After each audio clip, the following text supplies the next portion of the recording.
Supreme court के order के बाद जो है वो पूरे देश में जो हलचल मच गई है। हम तमाम यूजीसी के विषयों को लेकर के हम अपने तमाम खास मेहमानों के साथ, सुप्रीम कोर्ट के तमाम वकीलों के साथ जो है वो बात करेंगे। सर क्या नाम है आपका? ध्रुव कुमार।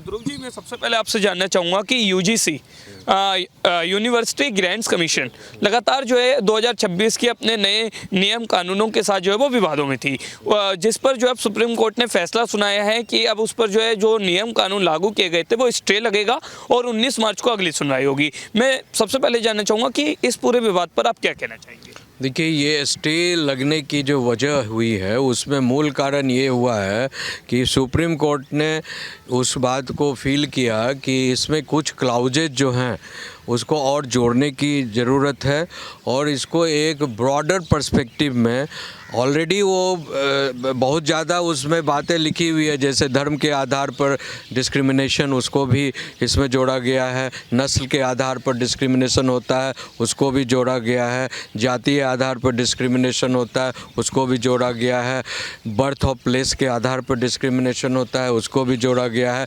लैंग्वेज के आधार पर डिस्क्रिमिनेशन होता है उसको भी जोड़ा गया है।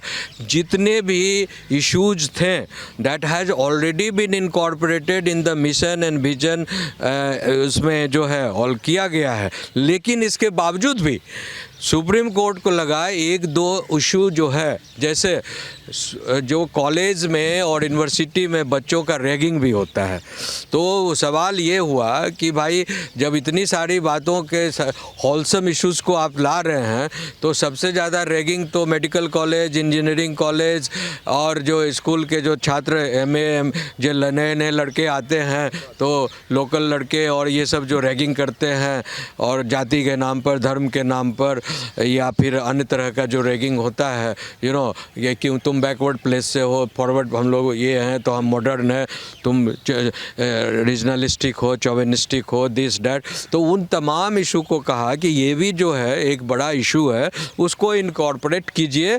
प्लस एक जो हम लोग भी इस बात पर बोल रहे हैं कि अगर कोई गलत कंप्लेंट फाइल कर दिया out of let's say like the mala fide intention, malicious intention, समझे, तो ऐसी स्थिति में परिस्थिति में जांच के बाद आफ्टर इन्वेस्टिगेशन, बिकॉज 15 दिनों के अंदर रिपोर्ट जमा करना है इसमें, तो 5 दिन टाइम दिया गया है जांच का, समझे, तो 5 डेज़ में आप ये पता लगाइए कि जो और विद इन 24 आवर्स जांच स्टार्ट हो जाएगा।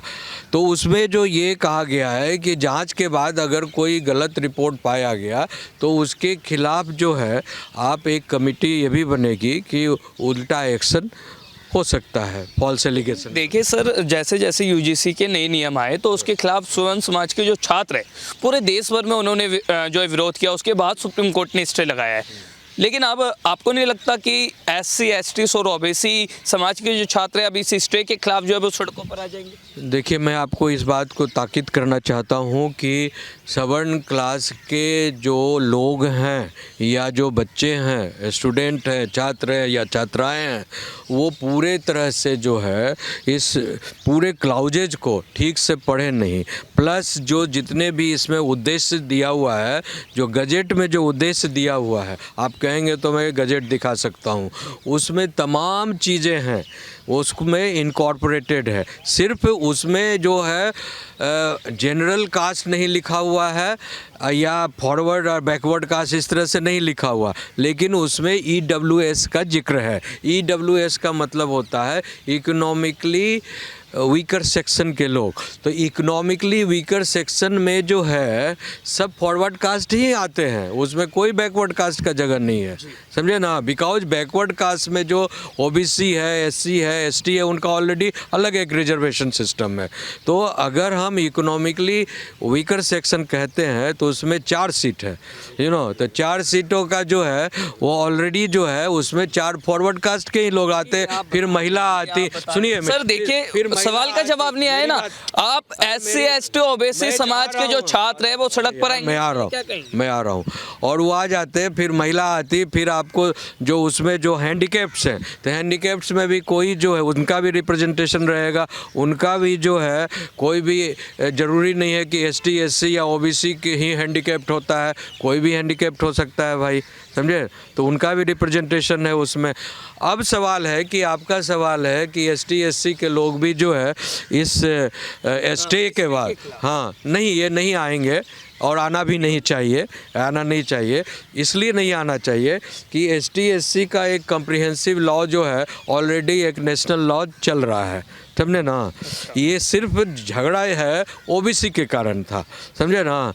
OBC के लोगों को क्यों जोड़ा जाए, जड़ सबसे ज़्यादा। सर इस पर पॉइंट ये आ रहा है कि जिस देश में प्राइम मिनिस्टर OBC समाज के हो, राष्ट्रपति ST हो और 14 राज्यों के मुख्यमंत्री जो है वो ST OBC हो, तो फिर इसलिए तो ये कानून लाया गया था। तमाम लोग ये कह रहे हैं। नहीं, मैं ये कहना चाह रहा हूँ कि OBC का इसलिए आया कानून, उसमें रेगुलेटरी सिस्टम में जोड़ा गया, इसलिए कि जो 178 जो कंप्लेन पहले आए 2019 से 2020 के बीच, और उसके बाद 2023 से 2024 के बीच जो है 378 कंप्लेन आए, समझे। तो उन तमाम जो कंप्लेंट्स में जो है कई OBC के बच्चों ने भी जो है उनके खिलाफ जो मतलब मिसट्रीटमेंट होता था, मिसबिहेव हुआ था, वो लोगों ने किया था, कई हैंडीकैप्स लोगों ने किया था, कई लोगों एक वजह मिक्स। तो जब वो मिक्स आया तो वो तमाम चीज़ों को इनकॉर्पोरेट जो है कि यूनिवर्सिटी कमेटी ने किया था उसको। पर देखिए UGC जो है वो सभी छात्रों के लिए एक बराबर है, सभी यूनिवर्सिटीज़ के नियम कानून के लिए एक बराबर है। हाँ। पर इस पर जो है वो RJD नेता डॉक्टर कंचना ने ये कहा है कि सवर्ण समाज के साथ जो है वो कहीं ना कहीं जो है इसी प्रकार से उन्हें जो है वो होना चाहिए और उन्हें जो है कम अधिकार देने चाहिए, क्योंकि 90% जो OBC है, SC है, ST है, उन सब के साथ जो है वो शुरू से जो है वो भेदभाव होता है। तो आप उनके इस बयान से समर्थन करते हैं? देखिए, मैं आपको बोलना चाहता हूँ कि सवर्ण समाज हो या फिर आपको अपना दलित समाज हो या OBC समाज हो, सभी भारत के नागरिक हैं और किन्हीं को कोई ऐसे कानून बनाकर किसी को डिसअवे करने का या किसी को नीचा दिखाने का या किसी को अपमानित करने का किसी को कोई अधिकार नहीं है, समझे ना।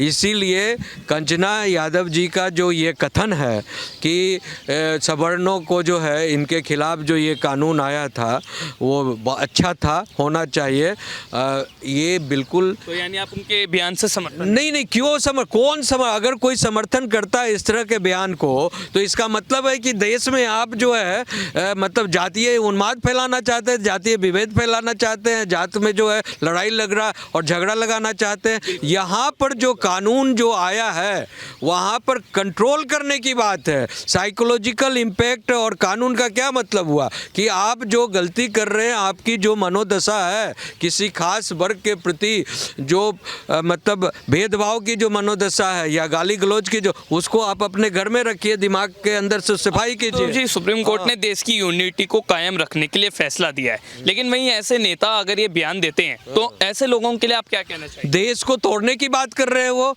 हम एक तरफ जो है हिंदू यूनिटी की बात कर रहे हैं, धार्मिक यूनिटी की बात कर रहे हैं, एक तरफ देश को और मजबूत और बेहतर की बात कर रहे हैं और देश को महान बनाने की बात कर रहे हैं, 21st सेंचुरी में विश्व गुरु की बात कर रहे हैं। दूसरी ओर जो हम लोग आपस में अगर लड़ना, फंसना, काटना, मारना, गाली गलौज करना फिर से शुरू कर दें, तो do we want to go into enter into the barbaric world? No, we can't want to. We don't want to enter into the barbaric society. You know, तो barbaric society नहीं आए। एक इक्विलिब्रियम और इक्विटी ऑफ सोसाइटी, न्याय का equilibrium, सबको अधिकार है बेहतर और डिग्निफाइड। आर्टिकल 21 कहता है each and every one including the पेड़ पौधा, जानवर, पशु पंछी, सबको भी डिग्निफाइड ढंग से जीने का अधिकार है भारत में, समझे ना।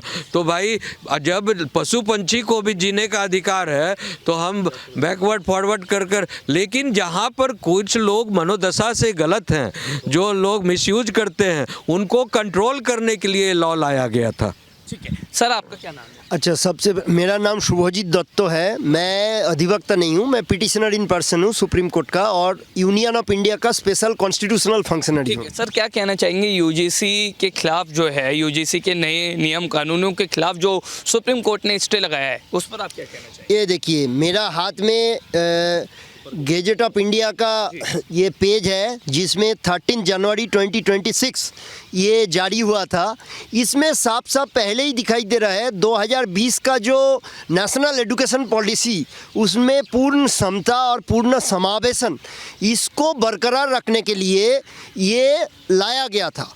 लेकिन इसके आधार पे जो खलबली मच गया और अनरेस्ट जो सोशल अनरेस्ट क्रिएट हो गया, हालांकि कास्ट सेंसस का बात भी आता है, ये आता है एक वर्गों को कहीं बाहर कर दिया या तो उसके अगेंस्ट कोई रिएक्ट कर दिया, तो इसमें अनरेस्ट तो आना था। जैसे इसके साथ मुझे तो रिजर्वेशन को लेके जैसे पहले बहुत बड़ा अनरेस्ट हो गया था इंडिया में, कई महीनों से चला था, तो वो याद आ रहा है। या तो दूसरे टाइप का एक जो एग्जाम्पल मैं सुप्रीम कोर्ट का ही प्रोसीडिंग से मैं दे सकता हूँ, इसमें हालांकि एकदम एग्जैक्ट सिमिलरिटी नहीं है। वक़्फ़ को लेके जो हाल ही में ये जो बहुत बड़ा समस्या पैदा हो गया था, अगर उटपटांग सा ऑर्डर या जजमेंट पास हो जाता है तो कम्युनल राइट्स और ये जो इंडिया का यूनिटी, इंटीग्रिटी, सिक्योरिटी, सोवरेंटी जो है दांव में लगने का स्थिति पैदा हो सकता है। इसको मद्देनज़र रखते हुए सुप्रीम कोर्ट ने जो स्टे लगाया, बहुत एकदम टाइमिंग बहुत बढ़िया है और स्टेप बाय स्टेप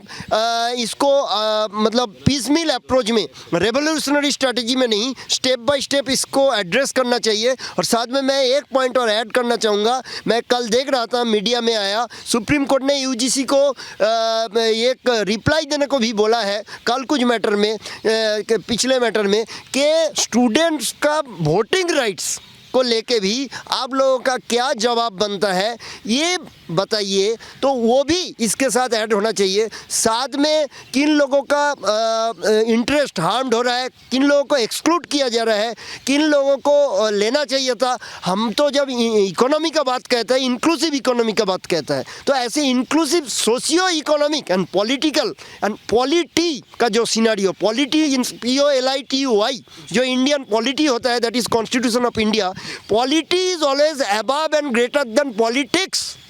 जो मैं आपका सुन रहा था, कोई बयानबाजी कर रहे हैं अपना जो वर्ग का स्वार्थ के लिए, और कोई कह रहा है ये पॉलिटिकल जो फिगर्स है, टॉप फिगर्स, इन्होंने इतना ST है, इतना OBC है, इतना SC है।